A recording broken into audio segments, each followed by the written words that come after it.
네, 안녕하세요. 데일리아디 이슈 김전희입니다. 바른경제TV에서 많은 시청자분들의 사랑을 받고 계신 유지윤 수석 전문가님과 김승혜 운용사업부 부장님의 주식 강연회가 있습니다.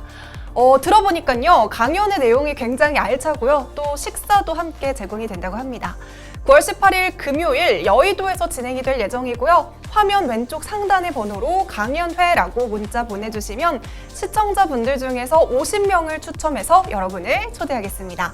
당첨자는 개별 연락드릴 예정인데요. 이번 강연회에서 여러분께서 그동안 궁금해하셨던 부분들 속 시원하게 알아갈 수 있는 기회니까요.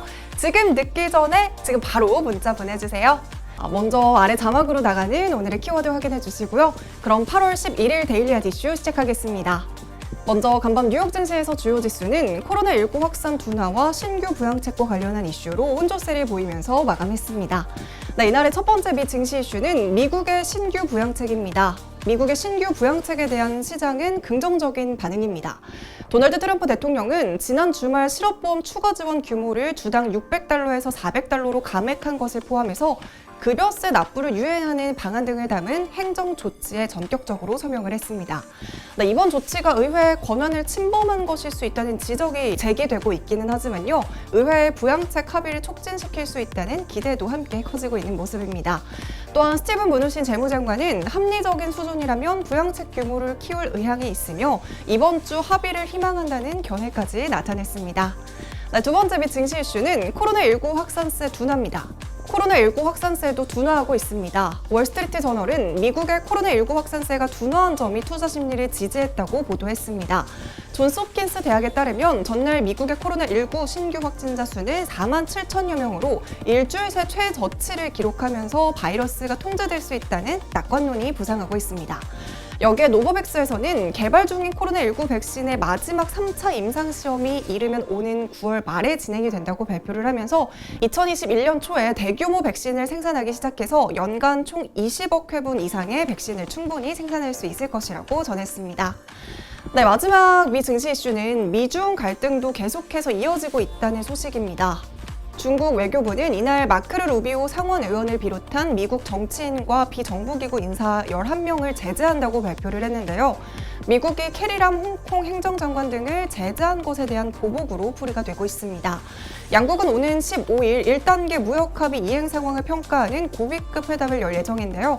과연 그날에는 어떤 결과가 나오게 될지 많은 관심이 쏠리고 있습니다. 네, 오늘 국내 증시는 코스피가 장 초반부터 개인의 매수세에 힘입어서 강세를 보였는데요. 2년 2개월 만에 2,400선을 돌파하기도 했습니다. 반면에 코스닥은 상승으로 출발했지만 하락으로 반전하는 모습을 보이기도 했습니다. 네, 이어서 테마 동향을 살펴보시면 강세를 보인 테마로는 4대강 보건, 조선, 해저터널, 강관업체, 건설 중소형, 보톡스 테마였고요. 약세 테마로는 모바일 게임과 반도체 재료와 부품, 택품과 장마, 게임이나 밥솥, 바이오 인식 관련 테마였습니다. 네, 그럼 자세한 장마감 지수는 화면으로 살펴보시죠.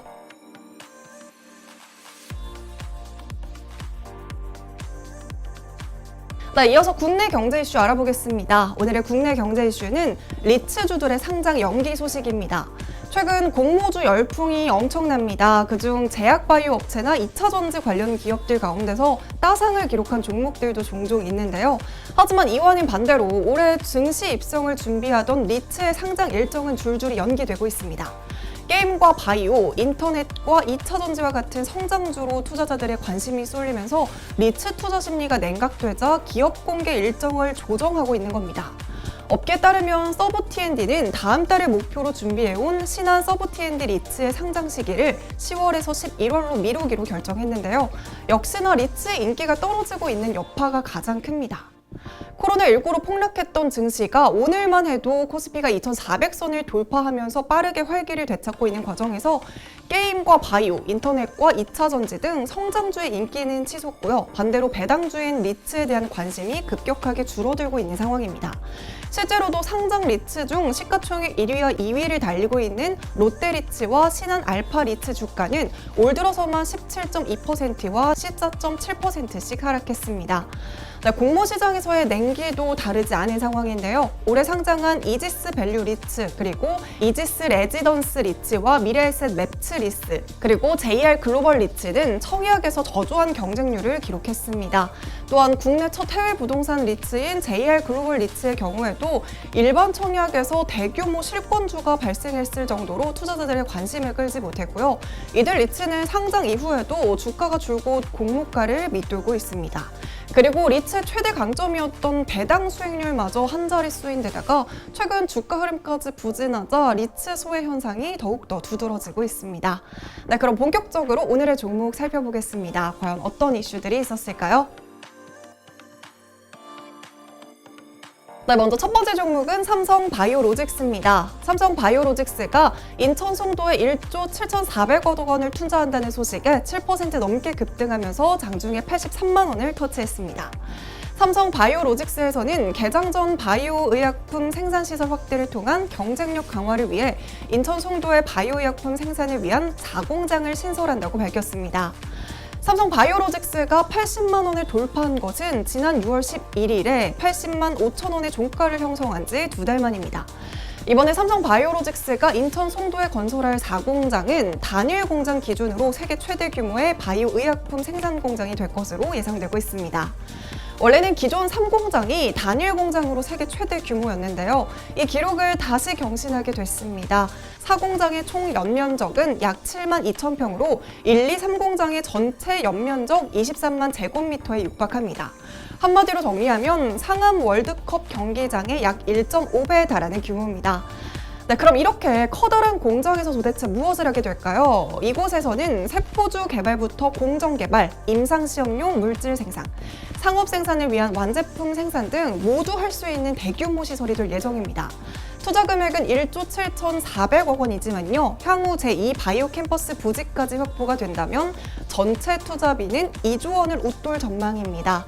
네, 이번에 4공장 신설 결정은 최근 코로나19 확산 상황으로 인한 이딴 수주로 현재 1, 2, 3공장만으로는 감당하기 어렵기 때문이었는데요. 삼성바이오로직스의 올해 수주량만 해도 건수로 따지면 9건, 금액으로 따지면 1조 7,718억 원의 수주를 달성하면서 지난해 전체 수주 물량 대비 약 4배, 매출의 약 2.5배 수준을 기록하고 있습니다. 특히 지난 4월에 이슈가 되었던 코로나19 치료제를 생산하려는 비어 바이오테크놀로지와 GSK 등 글로벌 유수 기업으로부터 대량의 일감도 확보했다는 점도 주목할 만합니다. 네, 규모가 큰 만큼 고용 창출 효과도 기대해 볼 수 있는데요. 예상되는 고용 창출 효과만 해도 2만 700여 명에 달하고 있습니다. 이런 소식들을 어제 77만 원대의 종가를 형성했던 삼성바이오로직스는 오늘 2% 상승하면서 출발했고요. 삼바의 이런 발표 직후 급등세를 보이면서 8% 가까이 상승하면서 장중에 83원 2천 원의 고점을 찍었습니다. 네, 두 번째 종목은 엑세스바이오입니다. 네, 여러분 16거래일 연속으로 상승세를 이어가고 있는 종목이 있습니다. 바로 코로나19 신속 진단키트를 만들고 있는 엑세스바이오인데요. 7월 말까지만 해도 4,000원대였던 주가는 오늘도 장중에 21,800원까지 오르면서 가파른 상승세를 보여주고 있습니다. 네, 그 이유는 과연 무엇일까요? 엑세스바이오가 본격적으로 상승했던 시기는 7월 27일인데요. 엑세스바이오는 코로나19 항체 신속 진단키트가 미국 FDA로부터 긴급 사용 승인을 획득했다는 소식이 전해진 뒤로부터였습니다. 원래 미국은 코로나19 발생 초기 대책으로 FDA에 제품 등록만 하면 긴급 사용 승인 허가 없이도 항체 진단키트의 판매가 가능하도록 해왔었는데요. 그 과정에서 시중 판매 제품들의 품질에 대한 논란이 생기면서 분자 진단 제품과 동일하게 긴급 사용 승인을 받도록 제도를 변경했습니다. 네, 변경된 제도는 까다로워서 이 기준을 충족하기 위해서는 굉장히 오랜 시간이 걸렸는데요. 강화된 제도로 현재 긴급 사용 승인 허가 제품을 보유하고 있는 업체는 엑세스바이오를 포함한 단 10곳에 불과한 것으로 알려지면서 더욱 부각이 되고 있습니다. 네, 이번에 긴급 사용 승인 허가를 받은 엑세스바이오의 신속 진단키트는 외부 임상기관에서 수행한 임상시험에서도 민감도 98.4%, 특이도는 98.9%의 결과를 기록했습니다. 네, 이 훈풍을 그대로 이어받아서 7월 28일에도 장중에 상한가에 도달했고요. 이어서 그 다음 날인 29일에는 미국에 이어서 브라질 식약위생감시국으로부터 긴급 사용 승인을 받았다는 소식까지 전했습니다. 특히 미국과 브라질은 확진자 세계 1위와 2위 국 국가이기 때문에 이들 국가 진출을 발판으로 세계 전역에 코로나19 진단키트의 판매를 확대할 수 있다는 기대감이 더욱더 커졌습니다. 이렇게 16거래일 동안 주가가 고공행진을 이어가고 있는 가운데 상한가만 4차례가 있었고요. 한국거래소에서는 지난 4일과 7일 두 차례 엑세스바이오 주식 매매 거래를 정지하기도 했습니다. 오늘도 역시나 랠리를 이어가고 있는 모습이었는데요. 과연 엑세스바이오는 어디까지 가게 될까요? 오늘은 이렇게 삼성바이오로직스와 엑세스바이오 소식으로 데일리 핫 이슈 마무리하겠습니다. 오늘도 시청해주신 모든 분들 고맙습니다.